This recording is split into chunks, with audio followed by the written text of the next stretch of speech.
जादुई शहजादी का राज।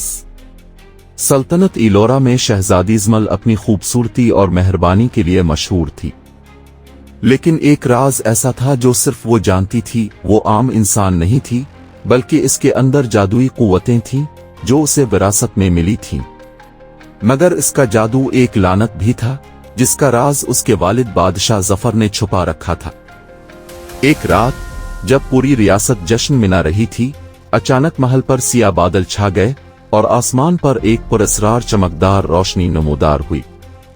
फिर एक जोरदार धमाके के साथ एक साए जैसा वजूद जाहिर हुआ। वो ज़मल को देखकर मुस्कुराया और बोला, वक्त आ गया है शहजादी, तुम्हें अपनी हकीकत का सामना करना होगा। ये अल्फाज सुनते ही ज़मल के अंदर अजीब सी बेचैनी फैल गई। अचानक इसके हाथों से नीली रोशनी निकलने लगी और पूरी फिजा में सनसनी दौड़ गई। बादशाह जफर तेजी से आगे बढ़े, मगर वो साए ने एक जोरदार कहकहा लगाया और बोला, तुम उसे हमेशा हकीकत से बचाते रहे, मगर अब ये अपने अंजाम को पहुंचेगी।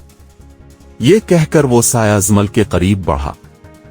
अचानक ज़मल के अंदर से एक ताकत फूटी और उसने हाथ उठाकर एक चमकदार रोशनी की लहर छोड़ दी। महल लरजने लगा और साया चीख मार कर पीछे हट गया।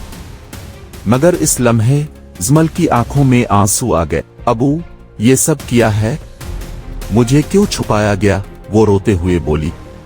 बादशाह ने बोझल आवाज में कहा, बेटी, तुम सिर्फ शहजादी नहीं हो, तुम जादुई दुनिया की आखिरी वारिस हो। तुम्हारे खून में ऐसी ताकत है जिसे दुनिया के अंधेरे काबू में करना चाहते हैं। ज़मल के दिल में खौफ और दुख का तूफान उठा। उसने साए को देखा जो दोबारा ताकत जमा कर रहा था। ज़मल ने गहरी सांस ली और अपनी अंदरूनी ताकत को महसूस किया। अचानक उसने अपनी हथेली खोली और नीली रोशनी का गोला बनने लगा। ये मेरा मुकद्दर है और मैं इससे नहीं भागूंगी। ये कहते ही इसने रोशनी को साए की तरफ फेंक दिया।